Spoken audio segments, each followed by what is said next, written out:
Welcome to your Joyful Riches podcast, where you gain precious tips for easily ignite your full spectrum wealthy life. Join us every Saturday at 8:30 a.m. Pacific with your friends and families because we all deserve and want to be healthy, wealthy, and happy. This podcast is powered by Anchor FM by Spotify. Anchor FM is the super awesome free podcast made easy platform. And this podcast is run in conjunctions with the G100 Global Networking. And I'm your host, Dr. Birgitte Tan. And for this week, we're so honored to welcome Doris. Thank you for joining us, Doris. Would you mind introduce yourself to our audience? What do you do? Thank you, Birgitte, Dr. Birgitte. It's been a pleasure, it's an honor to be here with you. I want to share with the audience that I'm a healer, what they call an energy healer. And I take it to do work with people, animals, and the environment. Oh wow, you the energy healer is quite impressive to me. We met a little time ago, and the first time I hear about it, my background, as some of you know, and you know, Doris, that is hardcore Western medical training. So when I hear about it, I'm like, yeah, whatever, to be honest. And I've learned so much since then. But oh wow, I honestly did not realize that you do energy healing, I mean, in animal, and even more with the environment. That is fascinating. You can do energy healing not just on people but animal and environment. Tell us what is it like doing energy healing, and also what brings you into doing energy healing, because that's not, that just say, not not something everybody do. Well, it's been a very long journey. It started almost 35 years ago. And it started with myself. It started with having aches and pains and things that the medical doctors, who are amazing, but for some reason were not able to help me through that. And I thought it was psychological. I couldn't understand why my body was behaving that way. And it took me from muscle testing. I learned how to do kinesiology, for food intolerances. Then that led me to study the meridian system. And then I went on to study the chakra system. And one thing led to another. The next thing you know, I have a little clinic and people started coming. And the more I worked, the more I learned from my clients. So it's been a very interesting journey. That is beautiful. So it's kind of like you are the patient first, and then you are able. And I think that is in a way, in that sense, in a way, my dentist, the funniest thing, my dentist says this one day. If you have a dentist, he says, you want to make sure that the person has bad teeth to start with. Because if you have experienced it yourself, Yeah. you understand what people going through, and it's usually make you a better practitioner or dentist in his case. And and so that is wonderful that you how you use all the things you learn to help you, and then now to help others. So give us an idea. So what is energy healing look like? Because for some of us, when I first met you, I was like, ooh, energy healing. And then so I have it in my mind here immediately back then, like, the voodoo thing. And you're burning incense left and right, and they will be drumming. And I was like, so what does energy healing really look like? And when you say like healing the environment, do you use something like that, exotic, or is it you don't even need to be doing that, or is it some certain product that you use, or a combination? Yes. We learned different techniques over my career, but one of the most effective techniques I learned was through my spiritual teacher, Mahatma Choe Sui. He was from the Philippines and partly Chinese, and he taught us something called pranic energy healing. And he taught us how to use our hands. And the reason I remember, I used my hands, my kids were going to college, and I thought, how am I going to take care of them if they're sick? So he told us, oh, don't worry, you can do this remotely, you can do this from a distance. And the same principle, like when you remember when, or maybe you don't, you're still young, but if when our parents used to have the telephone with a long wire, and now we don't have a wire on the telephone, yet we can still talk. So energy travels like that. And sometimes like you're intuitive, you feel like you think of somebody and then they call you, or they say, oh, I've been thinking about you. So our minds have different wavelengths, and they are still, the scientists, just at the tip of the iceberg, realizing how powerful our mind is and how intuitive we are. Somehow women tend to be more intuitive than men. I don't know why.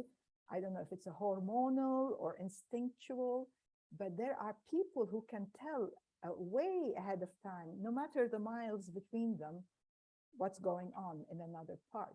So it kind of ties in all together. And the more you start practicing it, the more your skills develop and the more intuitive you become. So it's just not focusing on one item. This is what is the main difference between Western medicine or traditional medicine and energy healing. We don't use the Band-Aid effect. So let's say you have a headache, chances are you go and buy a tablet from the pharmacy to take care of the habit of the headache. However, if you're doing energy healing, we want to know the reason why, does it occur? So we treat the person holistically, everything to do with their life, their lifestyle, what they eat, their habits, their happiness, their moods, to identify where the real cause of that headache is coming from. Oh, I love that. I love how you explain that you heal the person holistically as a person, and not just because it's once too familiar where you take that many Tylenol until it's eventually the cause or something, aspirin, until it's eventually cause liver problem or stomach problem, yes, or what have you, and then where do you go next, right? And that's very true. A lot of time in the Western medicine, it's a matter of we just treat the symptoms instead of the actual cause of the conditions, because yes, it's a whole lot easier, so to say, in a way, at yes, least at the beginning. Yeah. You know, it's another familiar example is high blood pressure. A doctor would prescribe to you a medicine and it would bring down your blood pressure numbers. However, if you stop the medicine, the blood pressure goes up again. So it's not healing it, it's just putting that Band-Aid or mask on something. Oh, wow. So, and what you do is actually go to the source and heal the blood pressure, so that once the person can be free from the medication. Yes. And you don't even have to be, you said you can do this remotely. Yes. So you don't have to be right there in person. Correct. And we've trained that way. We did this before COVID, but COVID kind of confirmed it, and my business kind of bloomed during COVID because everybody accepted to talk to you through Zoom, which 10 years ago was not very popular. Oh, wow, that is so wonderful. That's interesting. So everything is energy is what, and I remember you say that everything is energy and kind of connected. So talking about that and talking about the way the word and COVID and all other thing in the word, do you have a couple tips, perhaps, how can we thrive better in this world where there is so many, for some people, there are so many negativity and so many illness and all this thing going on in the world. How can we thrive? How can we stay healthy in multiple different ways? Yes, that's a very good question. It's a big question, but I will try and take an aspect of it. I want to emphasize, if I were to choose one thing that will help us, is to keep our vibrations positive. And I mean by that, and you are a very good advocate of that. I mean, I watched your podcasts, and how do you say, you walk the talk. Uh, and I admire that very much. It's just having people think positively. And they say like attracts like. So if you think negative, you attract negative in your life. If you think positive, you attract positive in your life. Holding your heart pure and clear. And we do this through meditation, through affirmations, and through getting to the source of why you're angry or why are you depressed. What is bothering you really deep down? And many people just put things in a box. They don't want to look at it. They don't want to address it. So this is getting that, opening that box and clearing it, like spring cleaning. That's very interesting. Actually, I never recognized that part of your work, which is in a way it's very similar to the grief work that I do. Yes. Yes. And particularly my specialty is the unrecognized hidden grief. Like people say, oh, everybody is burned out. I'm like, but why? What is really burned out? Burnout come from overwhelm. When is the overwhelm coming from? From, if you are a physician, from the day to day to day to day, seeing all these things, and it causes grief. Yes. And so, even people who have, say, some people say, oh, you have anger problem, but where, like you said, where is that coming from? Exactly. And that's what I liked about your talk. One time I watched you talk about hidden grief, and I thought, oh my God, this is it. This is so true, that we hide our emotions, we hide our feelings.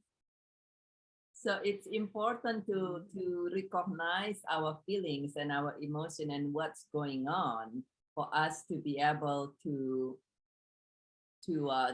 stay healthy, so to say, to be able to bring it out. Is there something that, let's say, what if somebody said, okay, yes, I got all this, I got that we need to stay positive, but I am surrounded by between the TV and the internet and the person at home and everything else.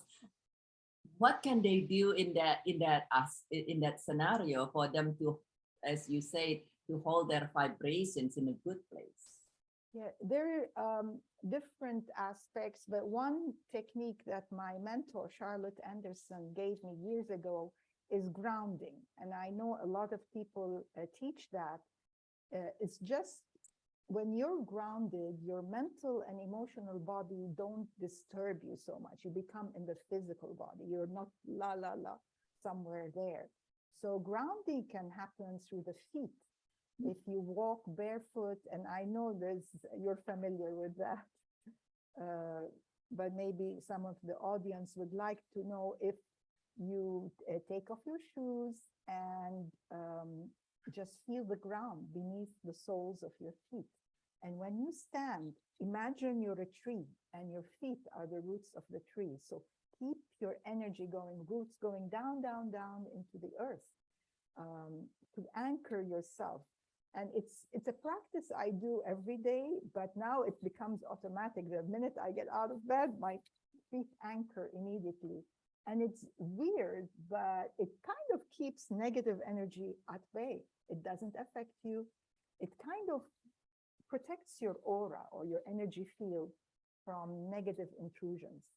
So I hope this will help if somebody would like to try it.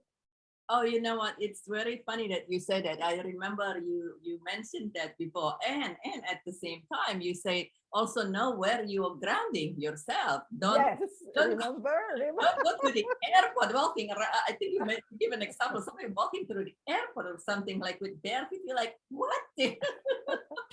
Oh gosh, you remember. Good. You have a better memory than me. Yeah, absolutely. And I see a lot of hippie type of people walking barefoot in anywhere on the asphalt. That is, you contaminate your feet, and the sole of the feet pulls in a lot of energy.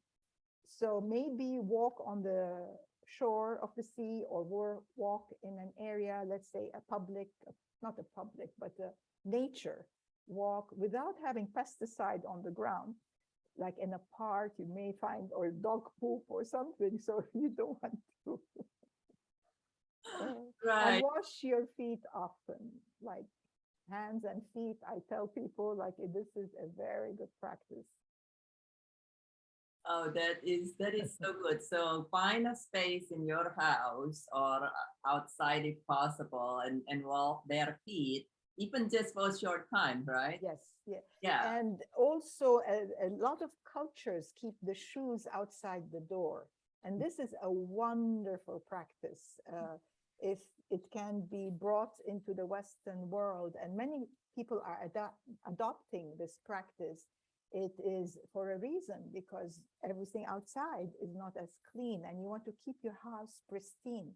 So that's a very good practice.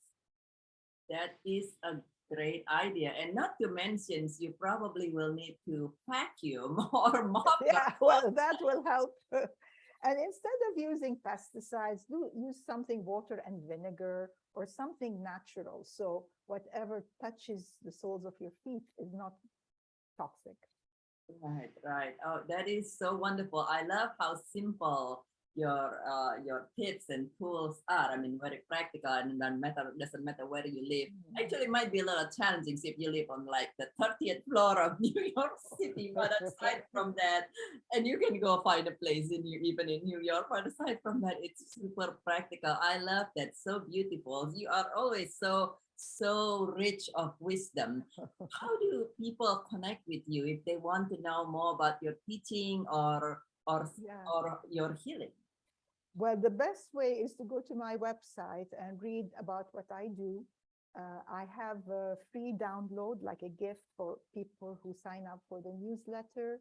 I give classes. I have some classes on Teachable, and I do regular one-on-one sessions or group sessions or talks.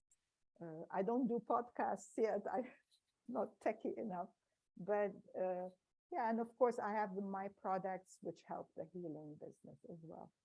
What is your website again?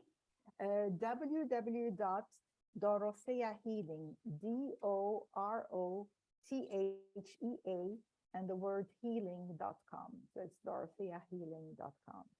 That is wonderful. Oh, that is, thank you so much for the very rich information.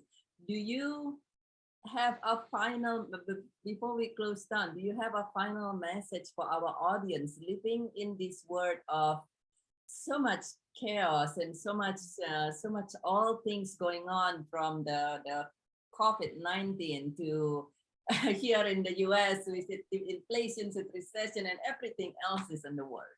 Yes, yes. It's been a very challenging 2 years. You know, the concept of forgiveness is very popular with a lot of healers. I find self-forgiveness is very crucial to having serenity and peace of mind. And if anybody, and you know that because we mentioned it in one of your talks, but self-forgiveness is key to having that serenity, and I'm enough. That's it. Whatever you do, that's fine. And not blame or feel guilty or shame for not doing your best. And we're all here on a journey. So we do the best we can. If we were meant to do something else, it will be revealed unto us. So. Oh, that is beautiful. Self-forgiveness, and just accept ourselves as is, and not going out there and to start with. That is so beautiful. Thank you so much. Thank you so much, Doris. So appreciate your wisdom and your very useful and very practical tip at the same time. Thank you so much for helping people stay healthy through health, right? Not just any effects, so to say.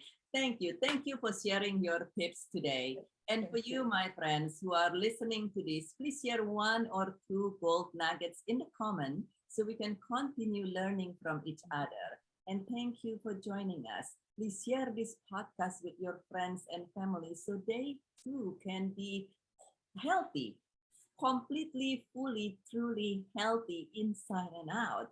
And this is Dr. Birgitte Tan, your grief transformation specialist for individual and businesses, founder of the International Childhood Cancer Charity, and United States Country Chair for Global Networking G100 All Ladies League.